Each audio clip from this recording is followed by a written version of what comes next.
Off-season NBA transformations. As empty as they are inevitable, with every new season comes the barrage of new clips, videos, photos of players looking slimmer, players looking absolutely jacked, jump shots looking nicer, and fans getting hyped up on the idea of a new, improved version of their favorite player. Fool me once, shame on you. Fool me twice, shame on the guy who showed me photos of shredded James Harden. Luka Doncic, the latest member of this offseason tradition, recently going through a transformation of his own. He's lost weight, overhauled his diet, put down the basketball altogether to focus on getting in peak physical form. The same exact routine we have grown all too familiar with. But this transformation feels different. It feels personal. 6 months ago, the Mavericks did the unthinkable by turning their backs on the future of their franchise. And in response, Luka isn't just getting into shape. He wants more than to just study film or work on his jump shot. He wants revenge.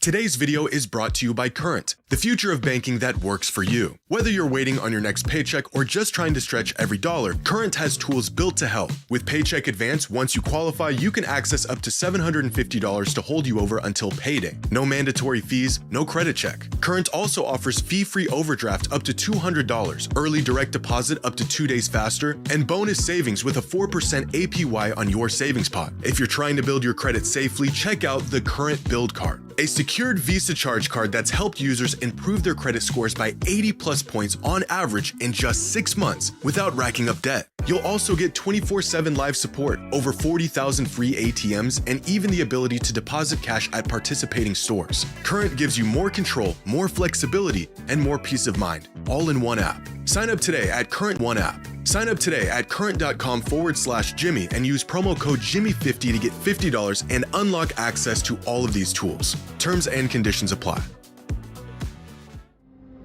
Last week, Men's Health published a cover story detailing the drastic transformation of Luka Doncic over the last 3 months. In the article, Luka talks about the sacrifices he's made to hopefully take his body and game to the next level. Details that include him beginning his off-season training program the day after the Lakers were eliminated from the playoffs, followed by months of fasting, a strict diet, more time to rest than any other point in his career, and even a 1-month stretch where he stopped playing basketball altogether to focus on weight training and other sports to get his mind and body off the court and focused on his overall fitness. And immediately following this news came the hype of skinny Luka.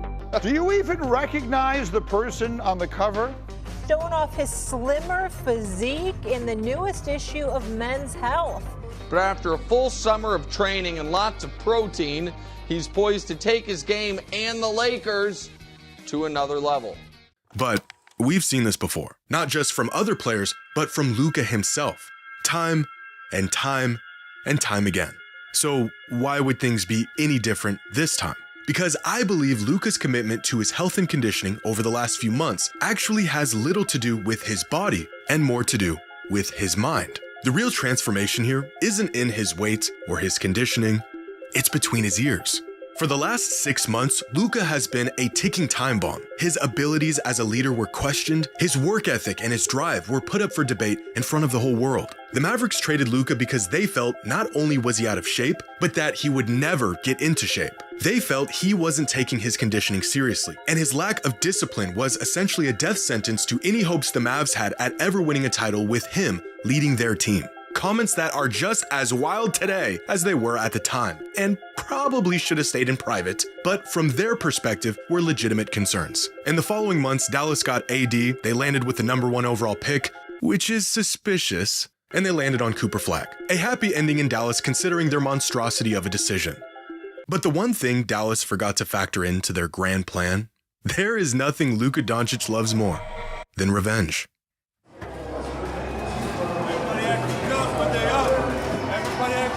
This is the same man who embarrassed a 64-win Suns team, sent them packing in a historic Game 7, and talked smack the whole entire time because they got a little too confident. This is the same man who put the Defensive Player of the Year on an island, walked him down for a game winner, and told him he couldn't guard him, all because of one hard foul. He dropped a 50-piece on the Pistons because their assistant coach said a few things he didn't like. It seems like there was a little extra chirping going on with the bench tonight. Did that impact it was their assistant coach. He started chirping in the first quarter. So they didn't like when I cheer back. Now they said play basketball. If they're gonna chirp at me, I'm gonna chirp back. I ain't scared. For every snide remark, every unsightly gesture, comes a Luka masterclass as a result of the unfortunate soul who thought it was a good idea to cross him. You want to take a wild guess at who he scored the most points against last season? That's right. The man knows how to hold a grudge. This, my friends, is not a coincidence. And neither is Luka getting into the best shape of his life this offseason. After 7 years in the NBA and refusing to take his health and conditioning seriously, Luka literally did exactly what the Mavs said he would never do and got into the best shape of his life purely out of spite. Which leads me to believe this is not your typical offseason transformation. This is a man who is out for revenge, and like the greats that came before him, is prepared to not just change his game, but change his entire approach on the game.